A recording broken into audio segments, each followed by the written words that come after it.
Noor was a poor orphan desperate to be an adventurer to escape poverty, but was rejected everywhere for being a failure. With no other choice, he trains his only sword skill for 14 years until he becomes the strongest swordsman ever and clap any girl he wants. It all starts with Noor finding an adventurer's guidebook on his farm that his father used to read to him when he was young. Then he remembers his mother told him before passing to live his life to the fullest, so he decides to follow his dream and become an adventurer. The next day, he pays respects to his parents before heading to the capital city to find the Adventurers Guild. Once there, he asks to be registered as an adventurer. But after taking one look at the delusional midget, the guildmaster tells him to go play with rocks. However, after Noor explains his tragic life story, the guildmaster decides to give him a shot, but explains that he has to acquire a skill to become an adventurer. Afterward, Noor finds the city's swordsman academy and enrolls. But after months of training, Master Sig tells him to drop out because he only learned a useless parry skill. Despite this, Noor refuses to give up on his dream and immediately enrolls in other academies, hoping to master all other skills, but he only learns the most basic forms of other magic skills and gets sent away. Eventually, he returns to the guild master, who gets shocked by how incompetent he is and says there is no way he can become an adventurer. Left with no other option, Noor returns home and decides to spend all his time perfecting the one parry skill he learned under Master Sig. After training for 14 years straight, he can now parry over 1,000 swords in one breath, so he decides to return to the capital city to give his dreams one more shot. This time, he meets a female receptionist, but after looking at all his skills, she still refuses to register him and explains that being an expert blocker doesn't change the fact that he is a talentless weakling. Luckily, the guildmaster walks in and recognizes him, so they get a drink together, and Noor explains how he spent all this time training. After looking at his skills one more time, the guildmaster tells him that there are actually F-ranked adventures, but unlike the usual ones who go on quests, he would only be allowed to do menial jobs for people living in the city. Noor excitedly accepts this and finally becomes a registered adventurer. Several weeks later, Noor completes a job for a construction company, but after receiving his payment, he hears screams from a nearby dungeon and runs inside. He then sees Princess Lin chained by a subjugation spell, while her knights try to stop a colossal minotaur from chopping her head off. In a matter of seconds, the minotaur reduces her knights to chunks of flesh scattered across the dungeon. But as it tries to cut her down as well, Noor grabs a sword and throws a rock in its eye. It immediately starts chasing after him and tries to run its horns through his chest. But Noor casually blocks it and sends the 10-ton beast crashing into the wall. Despite this, it gets back and continues attacking. But a powerful magic ring suddenly pulls its attention back to Lin, so it starts running towards her. Upon seeing this, Noor uses a feather step skill to increase his speed and blocks the attack in the nick of time. Even after his sword gets cut in half, he continues blocking every hit and finally deflects the Minotaur's axe right through its own neck. Lin then thanks him for saving her life, but when she asks for his name, he tells her not to worry about it and walks out right before another squad of knights shows up to help. Several minutes later, Lin says a prayer for the knights that were slaughtered by the demon Minotaur right before her guardian knight Inez shows up and apologizes for being away. After Lin tells her not to worry, another knight named Lord Draken suggests heading back to the palace because her brother her asked to see her. The next day, Prince Rain tells Darkin about his conversation with Lin and says someone had to be responsible for summoning it because Minotaurs are only found in the deepest regions of the dungeon. Darkin agrees with him and further explains how a powerful mage called Oaken took a look at the ring that summoned the Minotaur and said it was from the magic empire of Doritas. This causes Rain to figure out who the culprit is, but he decides to discuss that later and asks if they managed to find the overpowered warrior who defeated the Minotaur in seconds. Darkin then tells him that members of their secret corps tried to stalk him and said he suddenly vanished right in front of their eyes. While Rain keeps trying to figure out who he is,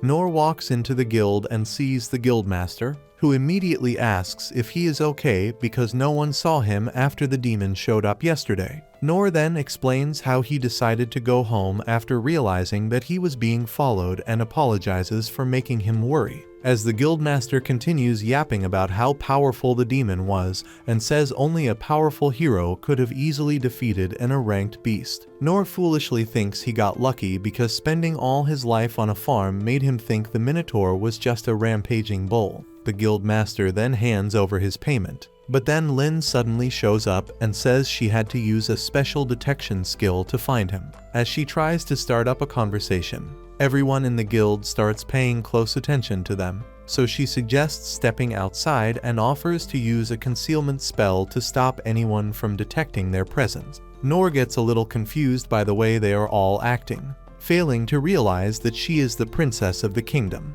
So the guildmaster tells him not to say or do anything stupid. Moments later, she finds a quiet spot outside to properly thank him and says he literally saved the entire city by stopping the Minotaur. But Nor still fails to understand how his little fight with the mad cow is such a big deal. He even apologizes for interrupting and says she was probably going to defeat it with her mage skills, but she continues thanking him and asks if he can come see her father. He respectfully declines and says she really doesn't have to do anything to thank him, but she insists on doing something to thank him and offers to give him anything he wants.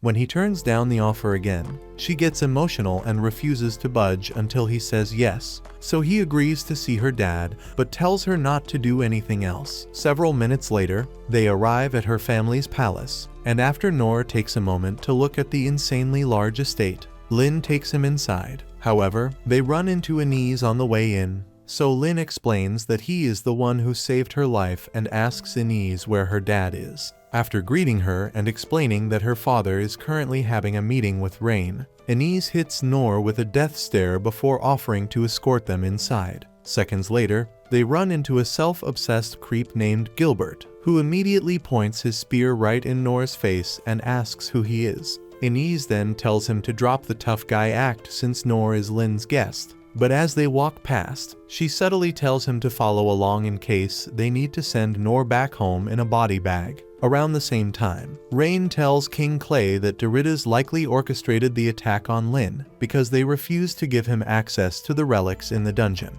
After Clay says Doritas is trying to incite a war, Lynn walks in to tell them who Nor is, and while everyone else kneels to show respect, Nor casually walks up to him and says he only came because Lynn insisted. Clay then grabs his arm to thank him for saving her life and asks if he has any requests or wishes. As usual, Nor refuses to take any special gifts and says he already has more than enough. But after taking a moment to think, Clay grabs a large, uneven sword from behind the throne and offers it to him. Nor gets shocked by the insane weight of the sword, but mostly gets worried about Rain's concerned look, so he asks Clay if the sword is a valuable item. After Clay claims it's just a random sword he picked up during a quest, Nor accepts it, so Clay tells him to take a swing. The next moment, Nor casually swings it with a single arm and almost shatters every window in the throne room, causing Lynn and Anise to get soaked in their nether regions while Rain and Gilbert struggle to believe their eyes.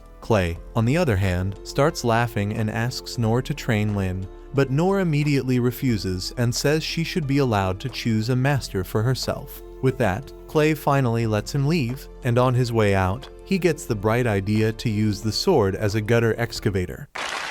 Right then, Anise asks for a moment of his time and apologizes for her rude demeanor earlier on before explaining that her life's mission is to protect Lynn's entire family. After thanking him once again for protecting Lynn, she asks for his name and gets shocked when he says it. But she quickly hides this and offers to help him with anything he ever needs, before also threatening to give him a couple more scars if he ever talks to the king casually. As soon as she heads back inside, Gilbert shows up and asks Nor to spar with him. Moments later, he takes him Nor a training room and tells him to pick any weapon of his choice. Nor then realizes that this is the perfect opportunity to put all his years of training to the test, so he grabs a wooden sword and enters the ring. The next moment, Gilbert unleashes a lightning-fast series of attacks with his spear, but Nor easily evades every single one and soon starts to think Gilbert is actually going easy on him. When he suddenly stops and tells Gilbert to stop pulling his punches,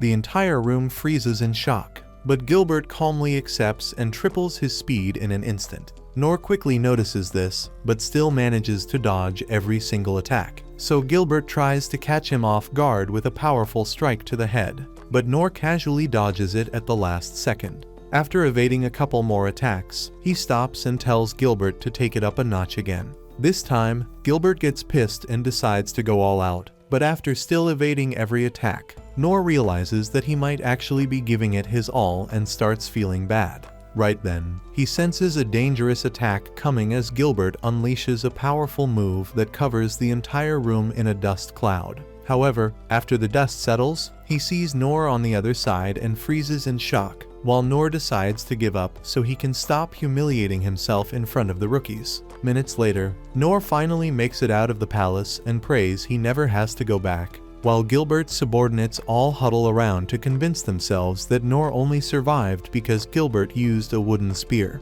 As they continue yapping about how amazing Gilbert is, he thinks back to when he first picked up a spear and quickly realized that he was destined to master it. As the years went by, he easily defeated any opponent that dared face him in a solo duel. Eventually, he got bored of fighting weaklings and moved to the capital city, hoping to find powerful opponents among the royal guard or the special corps tasked with protecting the royal family. Once again, he failed to find anyone remotely close to his skill, aside from Master Sig, who joined him out on the fields one afternoon to talk about this obsession with finding a worthy opponent. When Sig suggested going against Inez, Gilbert claimed she was also not strong enough to win him in a regular 1v1 before asking Sig if he ever felt tired of training weaklings in the Swordsman Academy. Sig then reminded him that they needed an entire army to keep the kingdom protected and assured him that someone stronger would show up eventually. Back in the present, Gilbert starts replaying the entire fight in his head and recalls how simple Noor acted when talking with Clays.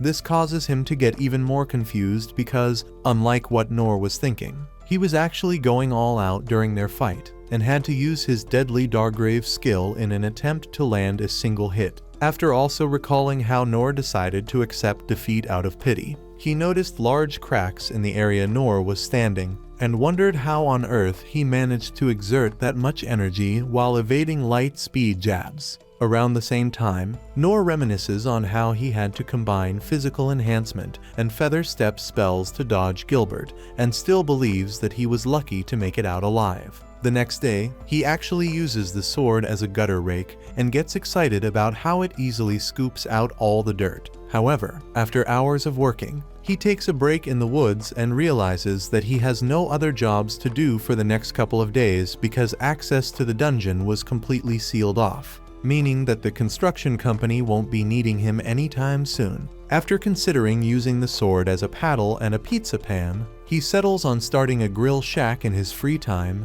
and decides to use his tiny flame skill since it's the only thing he learned from Oaken. The next moment, Lynn shows up, so he tries to say hi, but immediately recalls Inez's warning about his casual tone. However, Lynn insists that he call her by her regular name before asking for permission to become his assistant. After she explains how useful she will be to him, he politely declines the offer and says he doesn't need her for anything, but she once again refuses to take no for an answer. This time, though, Noor also refuses to bend to her stubbornness, so she starts demonstrating every overpowered skill she has ever mastered in a bid to change his mind. Eventually, he gets tired of the unnecessary destruction, but still turns her down. So she decides to start yapping about all her accomplishments. This causes him to realize that she honestly sees him as some overpowered hero, so he decides to end her delusions and shows her his version of the tiny flame spell.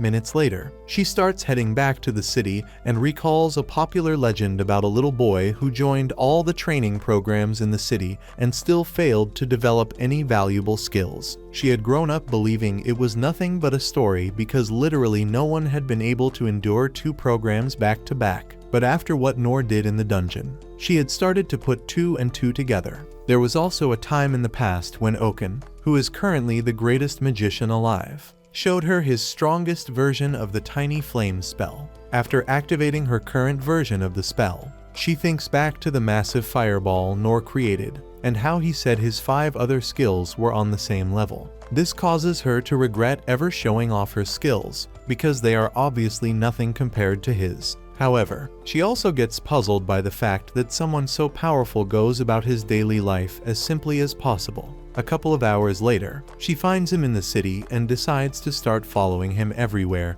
until he becomes convinced that she is worth his time.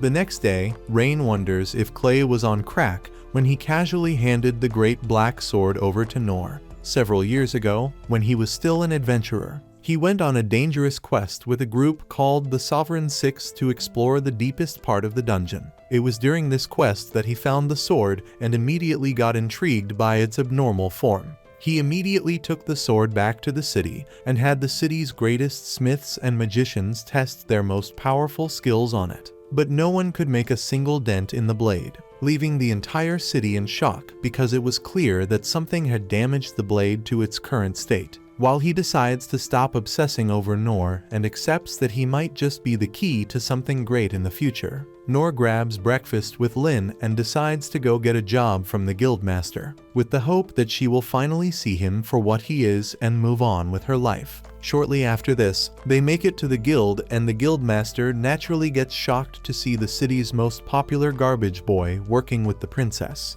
But Lin tells him to skip all the formalities and treat her like a regular adventurer. The guildmaster then realizes that Nor wants a job for the day, so he suggests that they start a party together and attack a group of goblins terrorizing the woods just outside the city. Upon hearing this, Nor's eyes light up with excitement as he never expected to receive permission for anything beyond scraping gutters. However, after the guildmaster reminds him that Lin has to accept forming a party with him, he starts feeling bad and wonders if she would have a problem with it. Thankfully, she reminds him of her promise to do anything he asks and gladly says yes. So he picks up the sword and heads out for the quest. Just then, the guildmaster calls him back because his overexcitement made him forget that they still haven't asked for details of the quest. The guildmaster then warns him to be careful before further explaining that they might not even run into any goblins because their numbers have drastically reduced for some weird reason over the past couple of days. Much later, they finally make it into the Forest of Death, and after walking around for several minutes, Lin's detection skill still fails to pick up any trace of monster activity. Nor then decides to go even further into the forest, but a couple of minutes later, Lin suddenly stops and tells him that she sensed the presence of a powerful monster for just a second up ahead, without even taking a moment to think. Nor decides to go take a closer look and, after noticing something rustling in the trees, they both freeze in shock as a goblin the same size as Berthold's colossal titan shows up. At that moment, Lin remembers that the Goblin Emperor was actually a genetic modification of the species that went awfully wrong. When Nor suddenly tells her to lock in, she decides to follow his lead. As they try to figure out a plan, the goblin starts throwing entire trees at them, so Nor uses his parry skill to block them, while Lin attacks the goblin with several overpowered skills. Despite this, it continues throwing trees, and Lin finally notices that it has ultra-fast regeneration. After she tells him that regular attacks won't work as long as it has that mana stone in the center of its head, Nor tells her to use her wind blast skin to propel him to the goblin. She immediately asks if he is serious because such an attack would literally rip him to shreds, but he tells her to focus on the sword. The next moment, she sends him flying towards the goblin, and after almost losing consciousness from the insane speed, Nor locks in and manages to block one last attack before knocking the mana stone out of its head. While it loses its mind, Lin grabs the stone, so he tells her to put the goblin out of its misery as fast as possible so it won't suffer, and she proceeds to slow cook the rampaging beast until it finally drops. Much later, Rain hears all about it and gets worried, so the secret corps members explain how the Goblin Emperor managed to stay hidden for days, and also tell him that the stone likely came from the holy theocracy of Mithra. This causes him to get a lot more concerned because the kingdom already has powerful mages who should be able to detect such high-level magic. While they continue discussing it,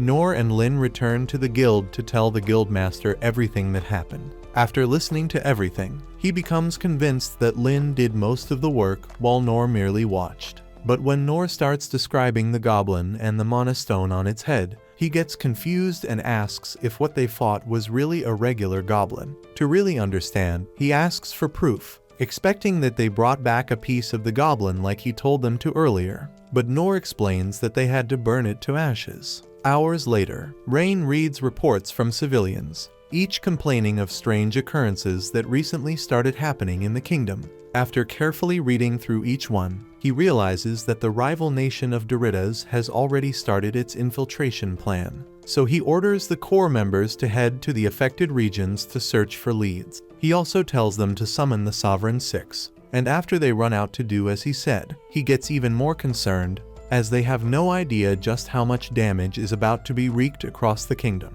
After, Noor and Lin share a meal thanks to the guildmaster's decision to give them some money as a reward for completing their first hunt. As she excitedly munches on the grilled meat, he starts to wonder if she plans to follow him home as well. But then she finally tells him that it's time to head back to the palace. However, after he thanks her for helping with the quest, Rain shows up and suddenly asks him to head up to a city in the mountain district. Noor obviously gets surprised by the sudden request, so Rain promises to compensate him properly and says he is the only one they can trust with the mission. The next day, he happily sticks his head out of the carriage as they leave the capital city and gets excited as he never expected to experience such luxury in this lifetime. After noticing the sad expression on Lin's face, he asks if she doesn't enjoy the view and tries to start up a conversation about how beautiful the landscape is, but she suddenly apologizes for him being made to go on a sudden trip with her. He then tells her not to worry about it since Rain already promised to pay him for everything. The previous evening, he had explained that they were to wait in the mountain district until a certain message would determine whether they would return to the capital city or continue the journey into the holy theocracy of Mithril. When Lin expresses concern over what might be happening in the city, Inez tells her not to worry about anything and promises to keep her safe. The previous night, Rain had also told her to join them on the trip, but he explained that it was basically a mission to make sure nothing happens to Lin if the kingdom actually gets destroyed by Doritas. After her trip down memory lane, they stop by a stream to rest, so Noor finds a spot under a tree to sit, and Inez suddenly joins him to also apologize for making him join the trip. Once again, he tells her that it's nothing to worry about and asks why they all seem to be so fixated on the trip. He goes on to remind her that he can defend himself and says he can easily run away in case of an emergency, but she tells him not to worry about running because she can protect him with her shield. This causes him to get curious since he has never actually seen her do anything. So she summons the divine shield and explains that almost nothing can break through it. While taking a closer look at it, he remembers what Lin told him about Gilbert's abilities and realizes that they are all truly incredible, so he compliments her. However, she thinks back to the day her powers hurt a friend who used to live with her in an orphanage. Thankfully, a powerful healer named Sane healed her, and after Oaken explained that she had an ability capable of destroying nations, the Sovereign Shield Dandog took her in and spent years training her so she could master it. When Noor first mentioned his name to her a couple of days ago, she remembered how Dandog would occasionally wish he was still around during their missions years ago. Back then, she would always feel jealous of the fact that there was someone Dandog held in high regard, and after Noor showed up at the palace with Lin, her jealousy grew as she finally realized why Dandog couldn't stop talking about him. Minutes later, they continue the journey, and she eventually decides to put her feelings aside to focus on the mission. But then Noor suddenly spots a trail in the fields and tells them. After she says it's probably nothing, Lin takes a look and immediately tells her to stop the carriage because the trail is actually moving. She then uses a magic exposing spell to neutralize the barrier concealing a powerful back dragon. Around the same time, powerful monsters start showing up all over the capital city, and after a soldier rushes into Clay's office to explain the current situation, Rain tells him to focus on evacuating civilians while the adventurers and members of the Sovereign Six continue fighting the monsters. After the soldier leaves, Clay tells Rain that Doritas was actually serious about the threat and says he is likely trying to destroy the entire city by splitting up their forces. Rain then tells him that they at least won't have to worry about Lin's safety. Meanwhile, a boy named Rollo, who was walking with the Black Dragon, gets knocked out the moment Lin's spell hits. The next moment, Noor rushes to protect him from the dragon, ignoring Inez, who immediately tells him to come back. As he continues blocking the dragon, Inez tells Lin to use her magic sight to take a good look at the boy, and she gets shocked by the realization that he is actually a demon. A little while ago, Rain had explained how demon folk controlled monsters and almost wiped out the holy theocracy of Mithra. This, in turn, led to demon folk being hunted by humans until they almost went extinct. After she realizes that this bloody history must be why Rollo is taking a black dragon to the capital city. The dragon shoots out a heavy dark cloud that immediately poisons Rain and everything around it. As Rain starts losing body fluid through every hole in his body, Lin tries to help, but Inez uses her shield to stop her and says there is nothing they can do at this point because no one has survived the black dragon poison after taking it at point-blank range. To make matters worse, it swells up for another blast. So she spreads the shield out to protect Lin and apologizes to Noor for breaking her promise to him. However, after one of the dragon's nails smacks into the shield, she sees that Noor is still fighting and realizes why Dandled respected him so much. However, after a couple more minutes of blocking, Noor finally gets knocked down and prepares to go see his parents in heaven. Years ago, Rollo and a bunch of other demon folk were thrown into prison, destined to live out the rest of their days in the musty dark cell, surviving only on stale bread and anything the guards deemed fit for them to eat. One day, while they were all struggling to get a piece of the day's servings, Rollo looked up at the guard and stared a little too long. So the guard took him to a different cell and spent hours kicking him until he started throwing up blood. Eventually, Rollo mustered enough courage to ask if he had done something to deserve such harsh treatment. Upon hearing this, the guard lost it and said he had no right to speak before proceeding to use his face as a punching bag. Soon enough, Rollo could barely move and was left bleeding on the cold floor for days without food or care. As time passed, he got used to the hatred from humans and was frequently put on display so frustrated losers could take out their frustrations on him. However, he soon learned to read minds, and after people found out, the beatings resumed. Shortly after this, the guard captured a black dragon and told him to transport it to the Clay Kingdom in exchange for proper treatment for him and the other demon folk in prison. The guard also explained that failure to complete his mission would lead to even worse beatings and torture than he had ever had to endure. So Rollo reluctantly agreed to it. However, on his way through the wheat fields, Lin's spell broke his seal on the dragon, causing it to knock him out before he could regain control.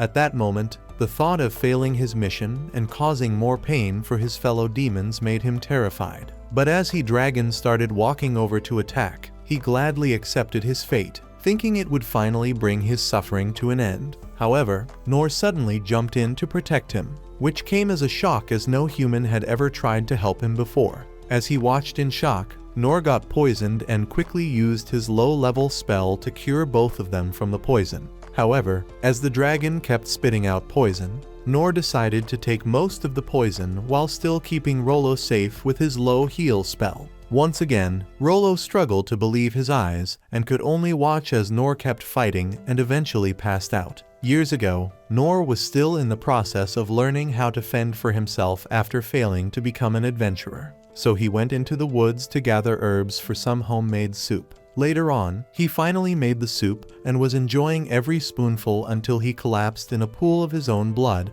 and realized that the plant he used was highly poisonous. Thanks to the low heal spell, he managed to stay alive until morning, and after washing out what was left in his system, he found a guidebook his mom had made to help him pick the right herbs for eating. Despite still feeling the effects of the herb, he decided to train as always. But surprisingly, he started feeling better in no time at all and decided to go gather herbs again. After spotting the same poisonous flower that almost sent him to paradise, he got bitten by a poison spike snake and passed out from its venom, only to wake up minutes later and realize that he was completely healed. Hours later, he grilled the snake and used it as dinner before realizing that his body had developed some kind of abnormal immunity against poison. Instead of thanking God, like any normal person would, he started testing the limits by letting more snakes bite him and changing his diet to every poisonous creature he could find. After months of doing this, he realized that he could easily survive any level of poison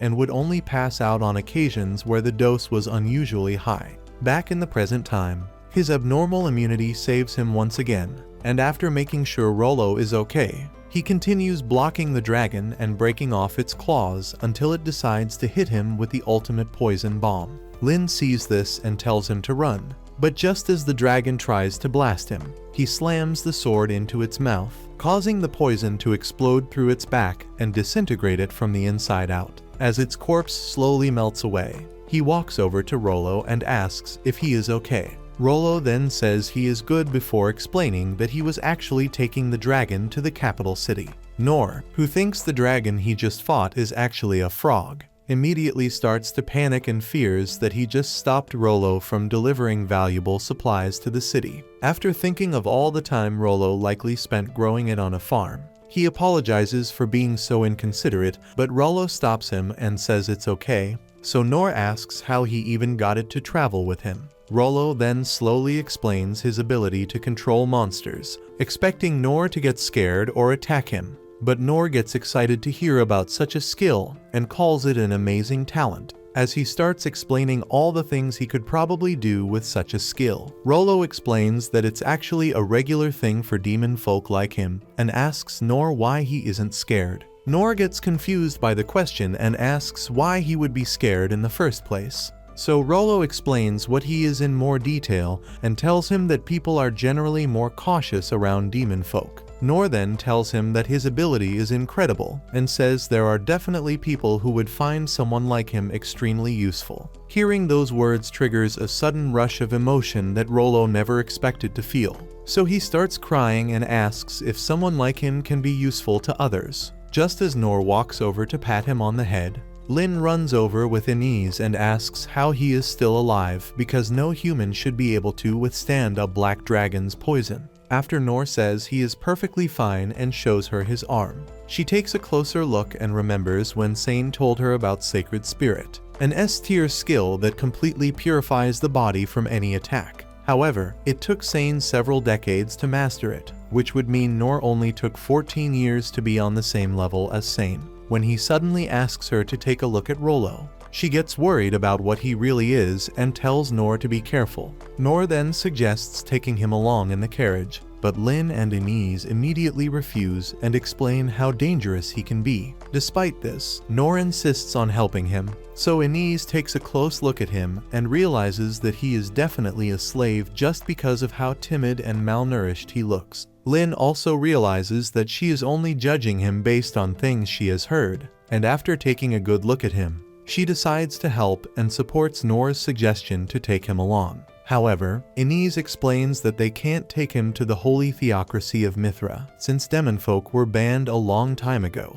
As they then try to come up with a solution, a blindfolded mercenary named Zadu shows up. After he asks Rollo why he didn't finish his mission, Noor asks if he is the one who sent Rollo, but Zadu says he is only a hired hand and tells them that he only came to take Rollo back. Noor gets confused by this, but after saying something about Rollo's corpse being valuable, Zadu charges in to attack him. Thankfully, Noor blocks him and asks what he means by that, so he explains how he intends to do his employers a favor by unaliving Rollo and delivering his cold body to them. He then continues attacking, but Noor blocks every single attack while Lin watches in shock and struggles to keep up with their insanely fast movements. At that moment, Inez tells her to stay back because she has also realized that there is nothing they can do to stop Zadu. Right then, he manages to jump over Noor, but as he tries to reach Rollo, Noor jumps in again and shatters his sword before pushing him back. After taking a moment to think, Zadu decides to unalive Noor first and hits him with an unbelievable force that sends him flying a few yards back. Noor gets surprised by the sudden increase in his strength, but then Zadu unleashes a flurry of attacks. So Noor continues blocking as many as possible, while starting to realize that he is being outmatched for the first time. Lin, who still cannot even see them, then decides to go help, but Inez stops her and says there is nothing they can do at this point because Noor is fighting Deadman Zadu, a former S-rank adventurer. Years ago, she walked into a meeting with the Sovereign Six to ask why the target of an ongoing case had been marked as dead while the case was still open. Dandal quickly recognized the case in question and explained that the target was only recorded as dead to stop people from trying to unalive him. after he further explained that he was an S-rank adventurer constantly targeted by other S-rank adventurers. Gilbert got a little excited and offered to go fight him. However, they all told him to stick to his weak training partners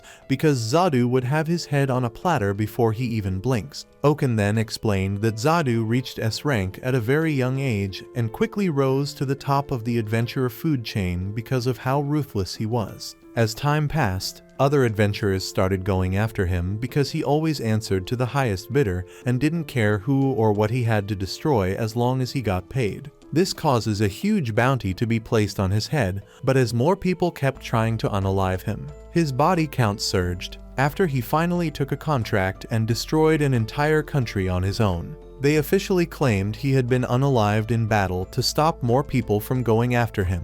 Back in the wheat field, Zadu has just realized that there is something abnormal about Nor, and when he complains about losing his entire sword collection, Nor offers to pay him back if they are really valuable. Zadu then tells him not to worry about it and realizes that it has something to do with his sword. So he throws his last sword into the air. The next moment, that sword breaks off into hundreds of silver crosses, each aimed at both Nor and Rollo. So Nor starts blocking while also using his body as a shield to protect Rollo. After Zadu says he can continue making more silver crosses, Inez realizes that Nor won't last long against him and decides to help. But then she remembers her promise to protect Lin and hesitates. However, after recalling how she left Nor to face the Black Dragon all on his own, she asks Lin for permission to help. By then, Nor has just blocked another barrage of crosses, so Zadu tries another attack to catch him off guard. Luckily, Inez jumps in at that moment to help him, and after setting up a shield to block all the crosses, she also unleashes an attack on Zadu to keep him occupied. Despite this, the crosses keep slipping through, so Nor tries to think of a solution and picks up the tooth and fangs of the Black Dragon.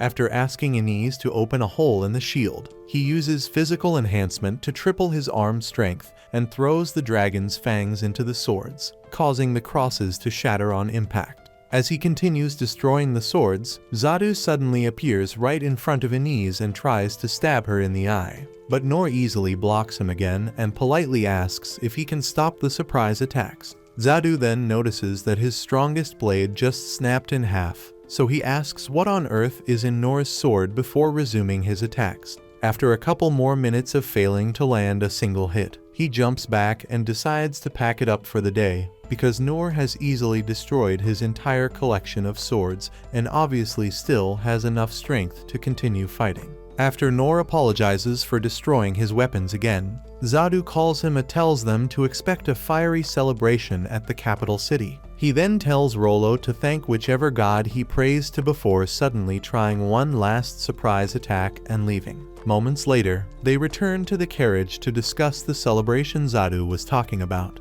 But when Lin suggests heading back to the capital city to check it out, Rollo gets terrified and says they can't go back. Nor then explains that they can't take him to Mithra because of the ban, but Rollo tells him that there is another monster heading to the capital city, and compared to the Black Dragon, it is several times more dangerous and will likely destroy the entire capital city. Upon hearing this, Lin decides to go back and tells Inez not to bother trying to stop him because she already knows what Rain told her. Inez gets surprised, but so Lin reminds her that they are siblings. Rollo also decides to follow them and says the person controlling the monster is likely also a demon folk. After Nor rubs his head to thank him, Lin notices his thoughts drifting and thinks he feels sorry for Rollo when, in reality, he just wishes they could have taken a part of the Black Dragon so he could eat it. As Inez starts taking them back to the capital city, Rain learns that the citizens have been successfully evacuated and starts feeling a little better.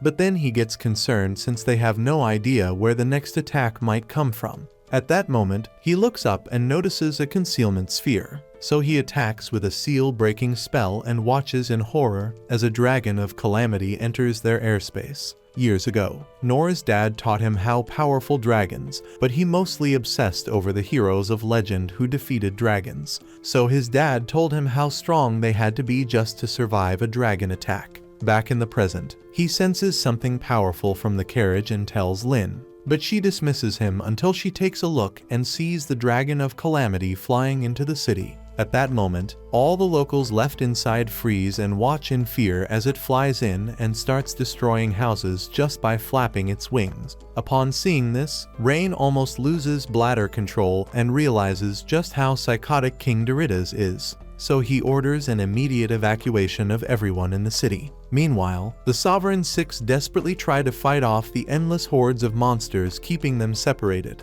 but Gilbert manages to return to the castle to protect Clay. But he refuses to leave and says he has a responsibility to the kingdom. By then, Lynn has just dropped to her knees as she tells Inez that Clay and Rain will definitely stay back to make sure everyone else makes it out of the city. After they both agree that the dragon is likely going to burn them both to a crisp, Nor gets excited to see a dragon for the first time and says he can actually go help them if it's that serious. Lynn gets surprised to hear this and asks how. So he reminds her of what happened when they fought the Goblin Emperor, and says she just has to use the Wind Blast skill to propel him towards the capital city again. This causes her to realize that she is still thinking from the mindset of a weakling, unlike Nor, who thinks like a delusional caveman with zero survival instincts. While she gets ready to help her, Clay prepares to face the dragon and thinks back to the conversation he had with Doritas when he first asked for access to the dungeon. Doritas was surprised that they had not used He Dungeon's treasures to enrich themselves,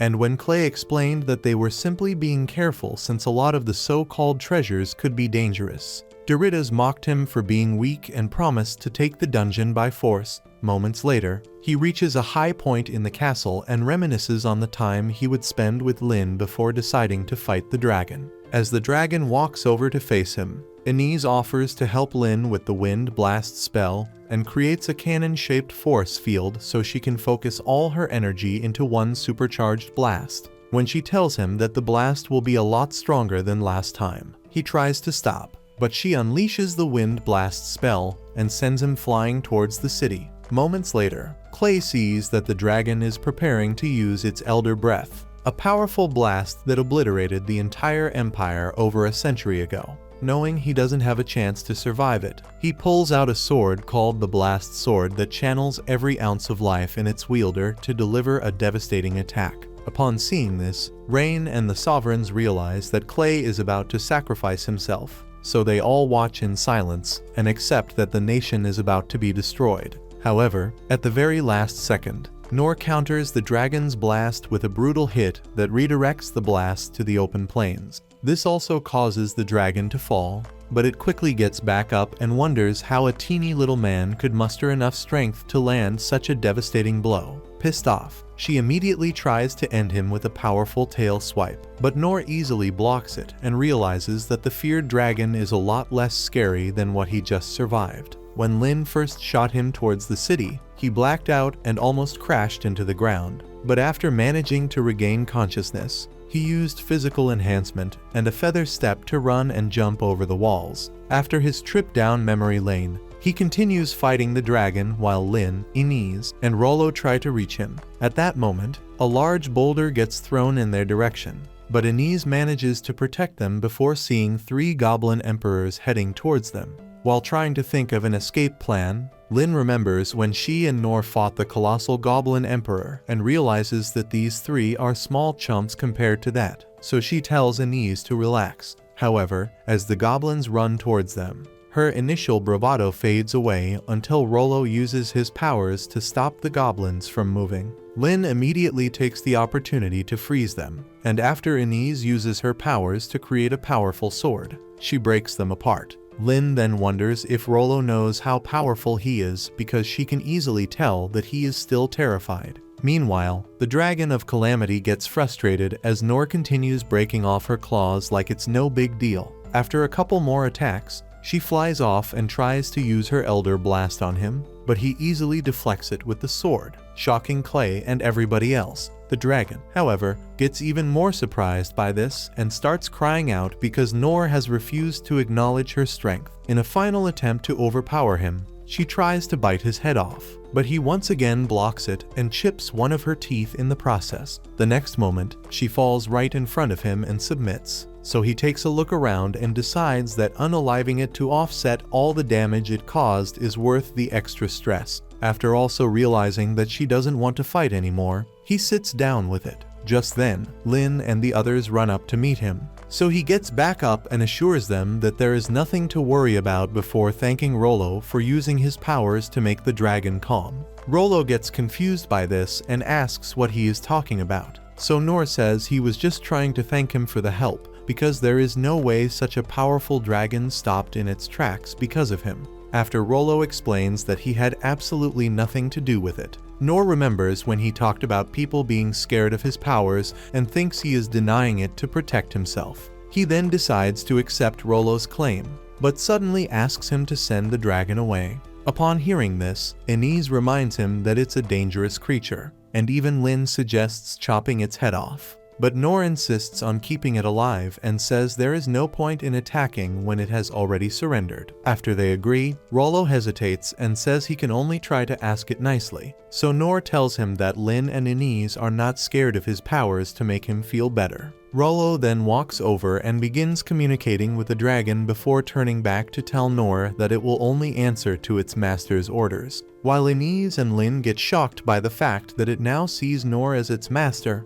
Noor becomes convinced that it's being Rollo and asks if he can finally send the dragon home. However, just as the elder dragon takes off, a massive beam shoots it out of the sky, leaving them all in a state of shock. At that moment, Doritas watches as it crashes into the mountainside side, and after taking a look at the capital city, he summons an army armed to the teeth to destroy what's left. He then thinks back to the previous day when his army general explained all the next generation equipment they had developed for the war, as he excitedly made plans to destroy the Clay Kingdom. A knight named Randius stepped forward and asked him to reconsider the attack, because it would not be beneficial to their empire in the long run. When Doritas refused to listen, Randius tried to explain why waging war was pointless. But Doritas kicked him down and said nothing would stop him from taking the Dungeon of Lost Relics for himself. Back in the present, Noor and the others have just found the dragon, but Rollo suggests getting closer to check if it survived the blast. At that moment, Doritas spots them, but he ignores Noor to focus on Inez and Lin. After hearing that she is one of the living legends guarding the royal family, he orders his men to use the plasma blaster to erase both of them from existence. As they fire up the blaster, Lin grabs Rollo and runs into a ditch to hide while Lin tries to muster enough magic to block it, just as she realizes that the blast is way too powerful for her divine shield. Noor blocks it with the black sword and scatters the beams across the mountainside. Upon seeing this, a general tells Doritas that they probably failed to target the blaster properly, so he orders them to fire it up again for a second blast. By then, Noor has taken a proper look at the army, so he asks Inez if she has any idea what they plan to do. After telling him that they won't stop until the capital city is destroyed, she suggests retreating so they can join Rain and the others to prepare for battle. Lin then asks Noor if he also wants to retreat, but just as he tries to say that they should run for dear life, she decides to stand and fight, thinking he wants the same thing. Right then, Inez sees a rain of plasma beams heading towards them, so she uses her shield to block the attack. Doritas then retreats from the front lines and tells his soldiers to make sure they don't survive. Left with no other choice, Noor decides to distract Doritas' army by running like he used to while searching for honey many years ago. He then tells Lin and Inez to use that as an opportunity to escape, but Lin decides to help him with her wind blast skill. He gets confused and tries to explain that he is not trying to take on an entire army by himself, but she shoots him into the air before he can even blink. After blocking multiple blasts, he lands right in front of 1,000 soldiers and disarms every single one of them in a swing. While Doritas tries to wrap his head around what just happened, Noor continues running laps around his army and destroys all their weapons, as the swords he threw start raining down on the soldiers. Doritas finally gets a good look at Noor and realizes that he is the peasant-looking dude they ignored when he first saw Inez and Lin. At that moment, Noor picks up the sword and starts walking back to him, so Doritas tries to run but remembers that his armor was made from orichalcum, an immensely powerful metal, so he draws his sword to face Noor. However, Noor runs past him and throws their cannon blasters into the air to make sure all their weapons are destroyed. After they almost crush Doritas, he falls and trembles as Noor slowly walks over and drops the sword right in front of him. At that moment, Doritas remembers seeing the sword behind Clay's throne and realizes that Noor must be even more powerful because Clay had to use both hands to swing the sword while Noor treats it like a shovel. This realization causes him to lose bladder control, but after seeing that Noor is trying to catch his breath, he quickly climbs onto a horse and abandons his wounded soldiers. When Noor first landed in front of Doritas' army and deflected all their weapons, he caught a glimpse of Doritas and wondered why a senior citizen was dripped out in 24K gold on the battlefield. However, with countless swords about to rain down, he ran off to continue disarming the soldiers and also destroyed their tanks in the process. After this, he once again ran past Doritas and kept wondering why he was just standing around until he eventually took a moment to catch his breath. This was when Doritas recognized him and pulled out his sword. Upon seeing this, Noor was only curious to know how King Bling knew who he was, so he started walking over, but suddenly realized that he still had to destroy their blaster. After running off and destroying the last tanks, he got worried for Doritas and returned to check on him. But by then, Doritas was already on the floor pissing himself and asking Noor why he had not yet chopped his head off. In a bid to make him a little less scared, Noor dropped the sword and tried to get his breathing under control before forcing a smile to show Doritas that he wasn't some psycho. However, all Doritas saw was a demon about to drain out How worthless soul, so he quickly jumped on his horse and ran off. At that moment, Noor's body starts shutting down as he finally feels the effects of testing his limits for so long. But just as he is about to pass out, Mayan and Dandal clear out the remaining soldiers trying to attack him. Moments later, Gilbert shows up and is surprised to see that he single-handedly decimated an entire army. Sig also shows up to help and calmly thanks Noor for everything he did before joining Gilbert to take out any soldiers still walking on the battlefield. Upon seeing this, Sane tells Oaken that he specifically asked Sig not to unalive them. But Oaken reminds him that they wouldn't have had a capital city to return to if Doritas had succeeded. Sane still insists that torturing the soldiers for answers would have been the best option. But after seeing the worried look on Oaken's face, he claims it was just a joke. Oaken then summons a squad of mages to capture any soldier that managed to survive Sig. And after creating an earth wall to trap them, Sane tells his squad of healers to tend to the survivors so they can get answers. As Dandalg and Maine continue fighting, Noor realizes that the Sovereign Six were the masters who taught him all those years ago. Minutes later, Lin uses her healing abilities to restore his strength, but she still suggests resting since he exerted way too much energy. After telling her not to worry, Noor gets back up and hears Sig saying that the captured soldiers finally coughed up information about Doritas' plan for the kingdom. Turns out the army was HS' final attack. And since they have already finished with the monsters, Oaken decides to call it a day since Doritas has likely already escaped. Noor then tells them that he actually saw Doritas. But even after he describes his armor,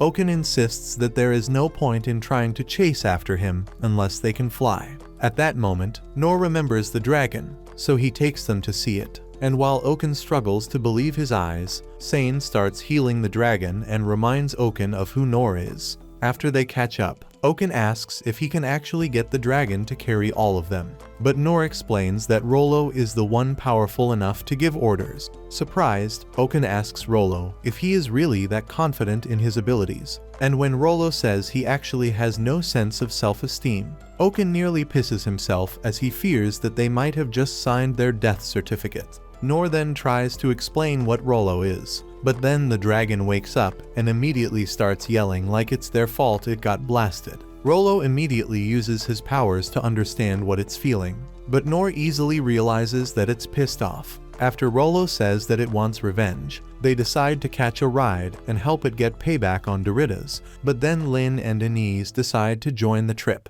Noor, on the other hand, remembers his fear of heights and regrets bringing them to see the dragon before agreeing to join. After Sane also decides to join, Kara shows up and says they will need his abilities to keep the dragon hidden since they might get close to the Empire's border. Just then, Clay and Rain also pull up, so Lynn runs to greet her dad, while Anise apologizes to Rain for failing the mission he gave her. After he tells her not to worry about it, Clay tells Rain to join them and make any important decisions in his place. As soon as they all get on the dragon's back, Rollo gives it the signal to take off. So Dandog asks Sig why he didn't say anything to Nor. Sig then says that seeing what he has been able to achieve without them made him realize that he has been overestimating his abilities. Minutes later, the Elder Dragon reaches a river close to the border. But as they still struggle to find any sign of Doritas, Kero suggests heading back because they will soon be in the Empire territory,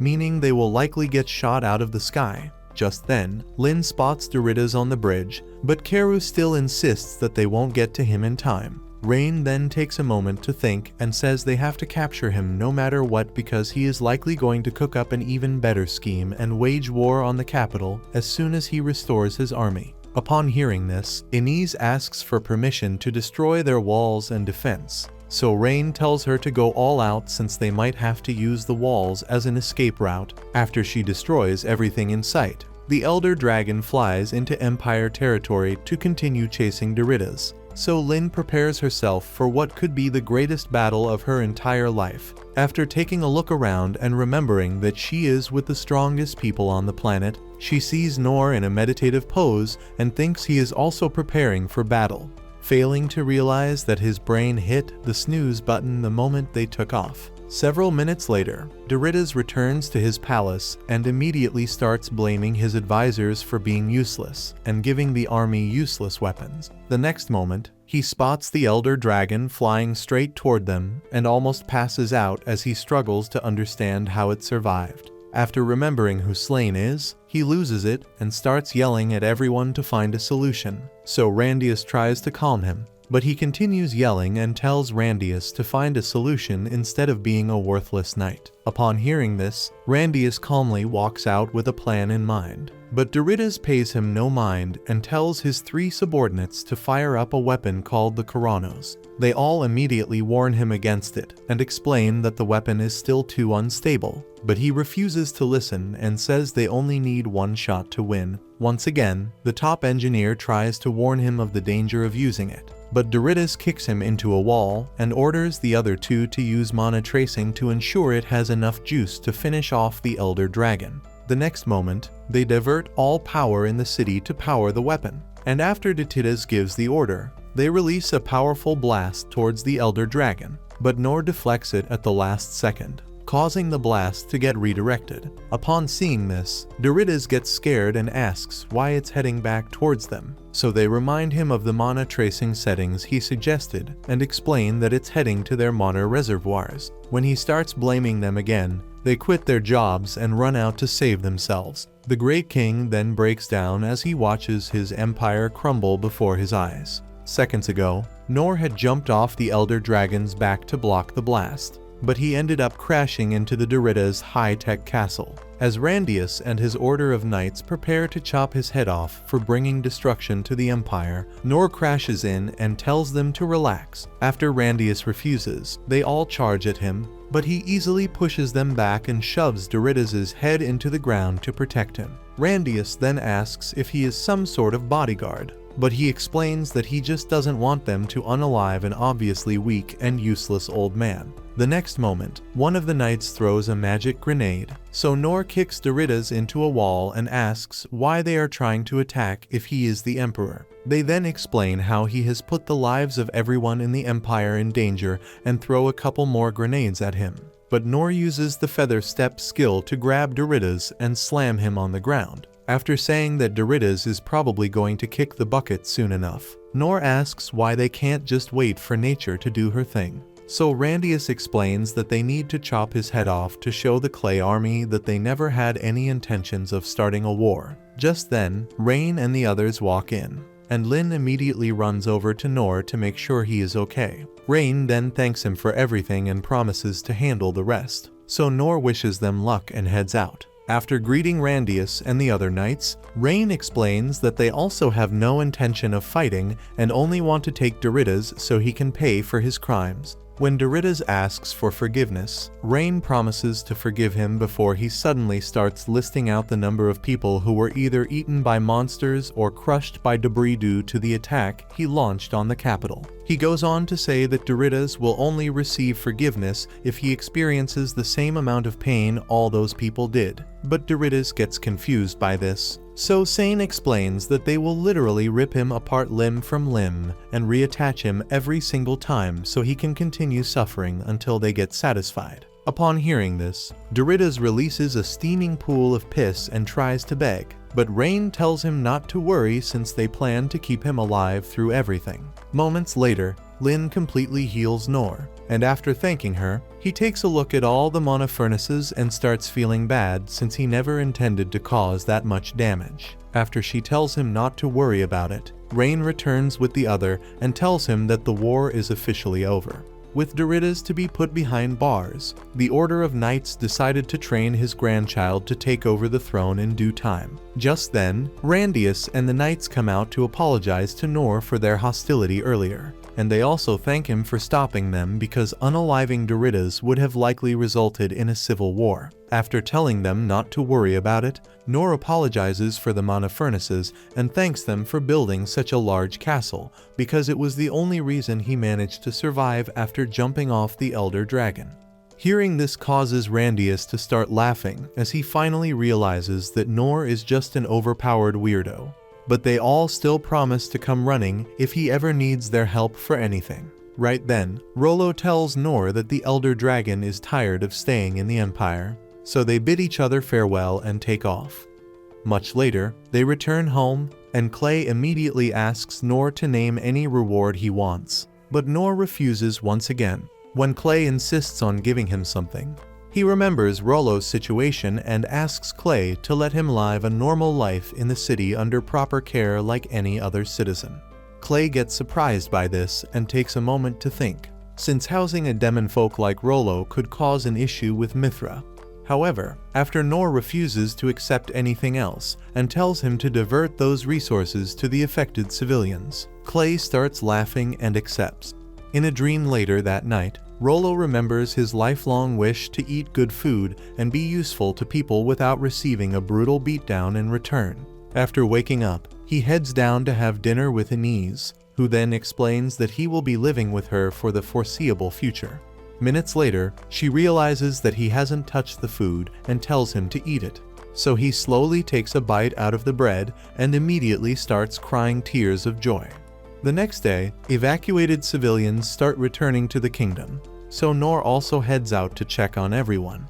After seeing that the guild building was luckily spared during the attack, he spots the sign and picks it up before thinking about the day the guild master heard that he had failed to learn a single skill and refused to make him an adventurer. Before all this, he started by enrolling in the Swordsman Academy and showed Sig the permit he got from the guildmaster because it was the first time such a young boy had shown up to train.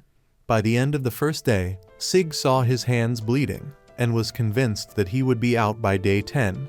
But after 10 days, he was shocked to see Nor still swinging with the other students and already outlasting them. Days later, he introduced them to a new training class using a boulder, and while the other students were too scared to stand their ground, Nor remained calm and used his parry skill to block it. Even after dislocating his shoulder, he still picked up the sword to continue fighting, causing Sig to finally realize that he was built different. Soon enough, he started bugging him about wanting to master a skill, so Sig took him out back one evening and demonstrated a lightning-fast skill to see if he could follow along. As Nor excitedly praises him, Sig already accepted that the skill was too advanced for him until Nor started explaining all the steps he took in that split second. In that moment, he saw endless potential and wanted to turn Nor into a living weapon. But by the end of the training course, Nor was still stuck with the same parry skill, and since it was not considered good enough to get him registered, Sig told him to try another course, and felt disappointed since he has really high hopes for Nor. The very next day, Nor enrolled in Dandog's course, and as expected, the red-haired beast was surprised to see such a scrawny-looking boy enrolling in such a brutal course. However, after weeks of training, Nor was on the same level as Dandog's best students. While training with boulders one afternoon, one of the Dandog's men accidentally caused a huge chunk of rock to fall towards them, but Nor remained in place, ready to take the hit. Dandog immediately swooped in to save him, but was amazed by his guts, so he also decided to turn Nor into the ultimate weapon. But by the end of the course, nothing had changed, so he also made the painful decision to send Nor away. Next up was Main's archery course, but unlike the others, she immediately wanted Nor out as soon as he showed up. So she told him to try hitting a stick with a rock from over a mile away. After Nor casually hit the stick twice, she agreed to let him train, but instead of a bow and arrow like the other students, she made him train by throwing rocks at a shield until he got tired and asked for a bow and arrow. She reluctantly agreed to this, but his grip was way too strong for the average bow. And after he destroyed literally every bow she had in storage, she decided to let him use hers, thinking it would be way too strong for him. Once again, he destroyed the bow, so she made him continue with rocks and eventually asked how he even learned to throw like that. He then explained how he used to hunt a bird called the thunderflash by throwing rocks. But she struggled to believe him because seasoned hunters and archers found it impossible to catch the same bird. By the end of her course, he had once again failed to learn a good skill, so she sent him packing but wondered why he even bothered with all the amazing stats he already had.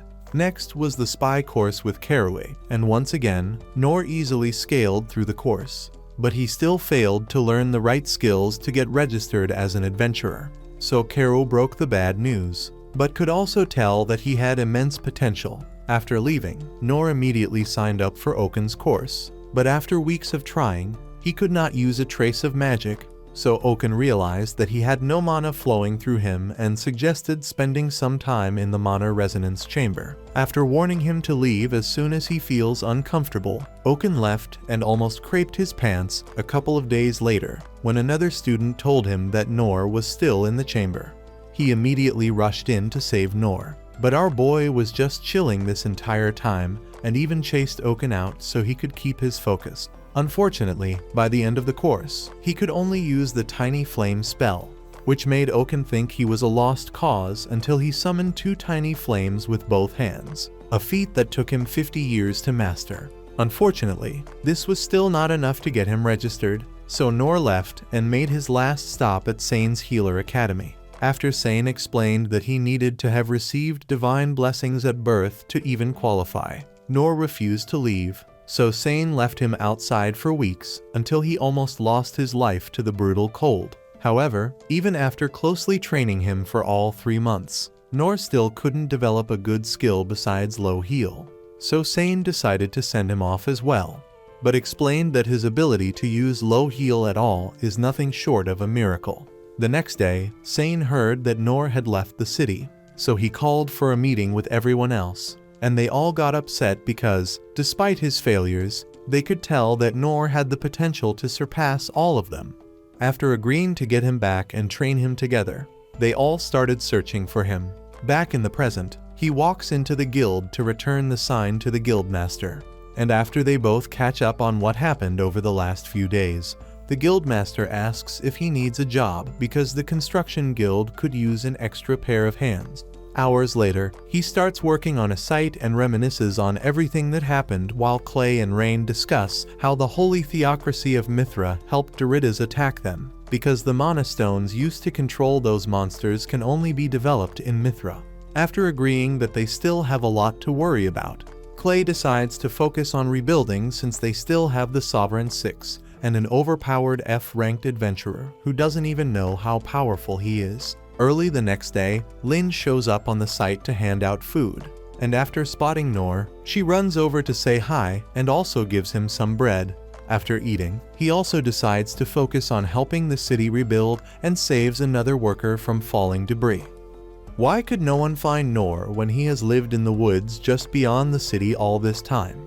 Comment part 2 to find out, and don't forget to leave a like and subscribe if you want to see more videos like this.